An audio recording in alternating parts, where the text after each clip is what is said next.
Audio Jungle.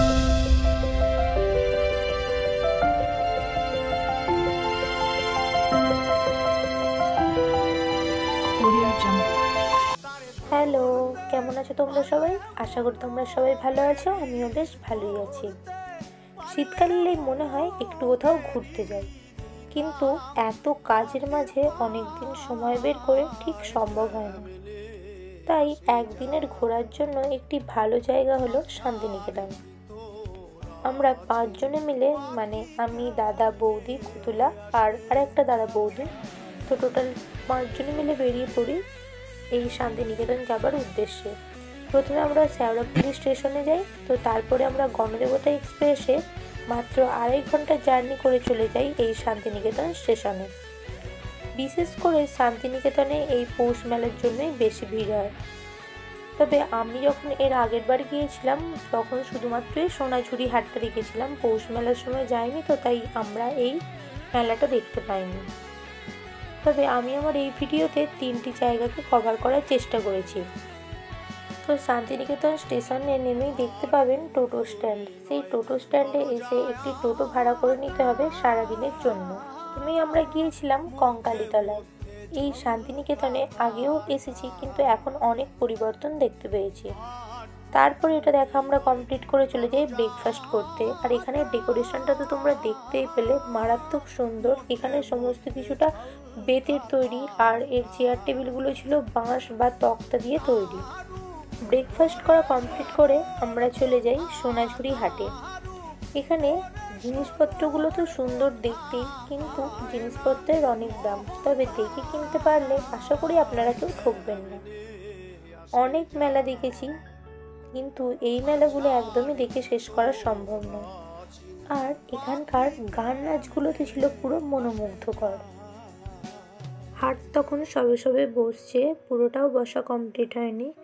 তো আমি এখন এক ঝলকে তোমাদের এই হাটটা দেখিয়ে দিচ্ছি।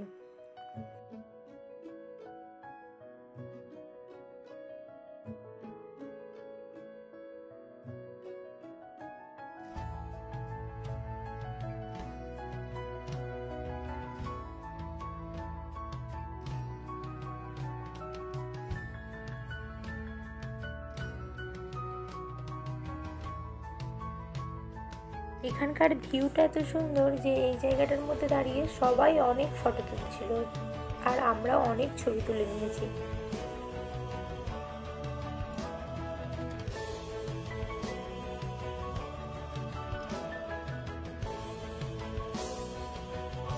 আর আমি এই নাচগুলোর কথাই বলছিলাম, এত সুন্দর লাগছিল দেখতে, মনে হচ্ছিল যেন দাঁড়িয়ে দাঁড়িয়ে দেখেই যাই এরকম একটা মনে হচ্ছিল।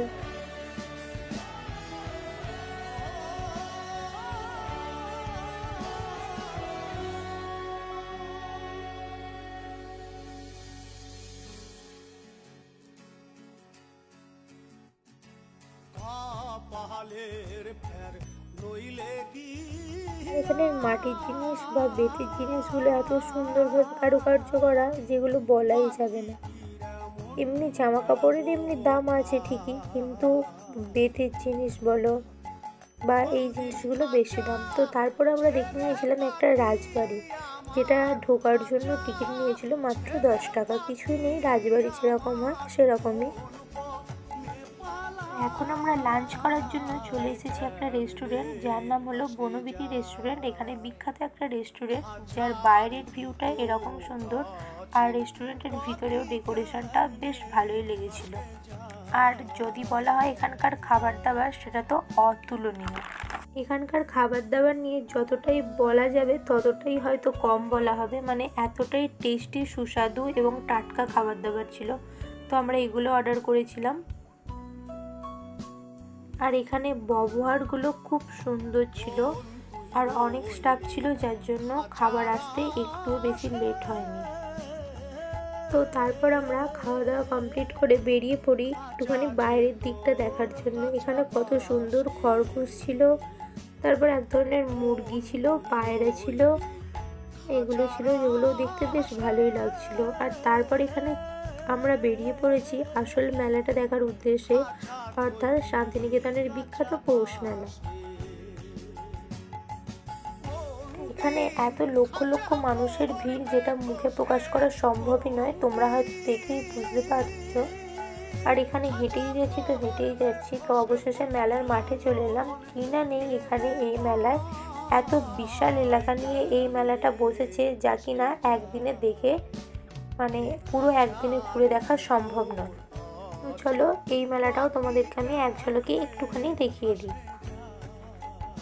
এখন আমরা আবার বাইরের দিকের গেটও খুঁজে পাইনি, আর অনেকক্ষণ পরে আমরা গেট খুঁজে পাই, আর তারপর আমরা বাড়ি ফেরার জন্য স্টেশনের উদ্দেশ্যে রওনা দিই। তো যতটা সম্ভব আমি আমার এই ভিডিওটাতে পুরো 3টে জায়গা কভার করার চেষ্টা করলাম।